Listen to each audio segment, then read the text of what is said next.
Mr Speaker, we've had a great year. Order. The Honourable Dr. Peter Sharples. Thank you, Mr Speaker. I'd like to offer some light relief to the debaters in this House this time and talk about something that everybody in the House supports, and I'm talking about our educational pathways for Māori students. And we're happy to, or very pleased to announce that with the help of the Honourable Hekia Prata, we've established the leadership scholarships for students to attend Māori boarding schools. These are the Tūtahi schools. These are the schools that have for years produced Māori leaders, even with parliamentary well-known leaders from here. And we've established these scholarships. They're puawaitanga, which is like to grow and develop and flourish, is the name of puawaitanga. These scholarships will allow 15 scholarships at any one time at the 6 Māori boarding schools. And so a student would take it, and when that student finishes, the scholarship becomes available for someone else to take through their years. What's so different about this is that they're awarded for scholarship and leadership skills, academic possibilities, cultural strengths, sporting skills. This is in contrast to many of the scholarships that exist for Māori schools at this time, which are people who are hard to reach or need relocating or something like this. So it's really exciting that each school will get 15 leader kind of pupils who can take these schools through. The schools are Hato Paura, Hato Petra, Hukarere, Turakina, St. Joseph's, and of course Te Aute College. And there are strong ties to Māori leadership from these schools. And you might remember the Young Māori Party of Sapira Nangata and Sir Peter Buck, Maui Pomare, Turikara, all those sirs who came through at the Young Māori Party and made great advancement for Māori the turn of the 19th century.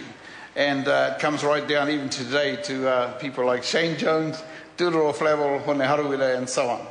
But the same schools have produced Dame Whina Cooper, Dame June Mariu, Dame Iritanata Whiwhirangi, leaders, singers like the current Maisie Rika, Hinewehi Mohi, artists, Ralph Hotere, Paramatchet, and so on. So they do contribute. All Blacks, Skara, Buff Milner, Kent Lambert, Walter Little, Piri, and Dallas Seymour. Heaps of people have come through these schools. And it's because they foster pride in being Māori.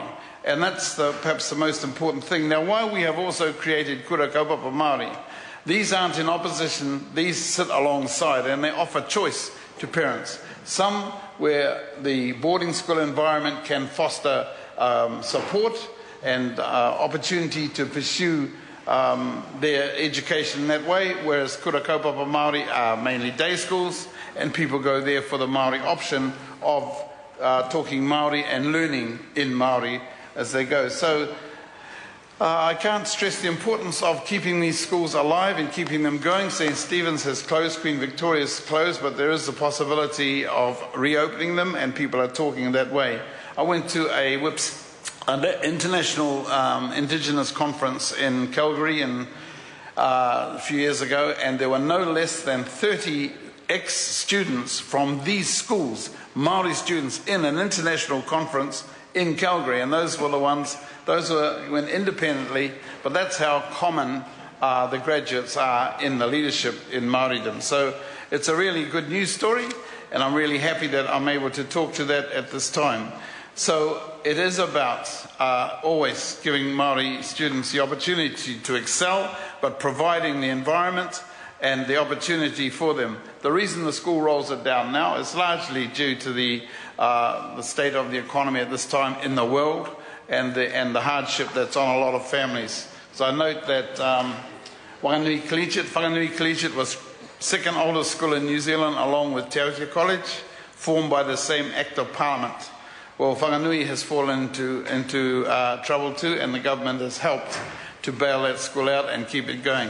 And it is important to have all choices available to us. So thank you, Mr. Chairman. I thought that was a good news story. Now everyone can get going and start yelling at each other again. Kia ora. Gareth Hughes. Kia ora, Mr. Speaker.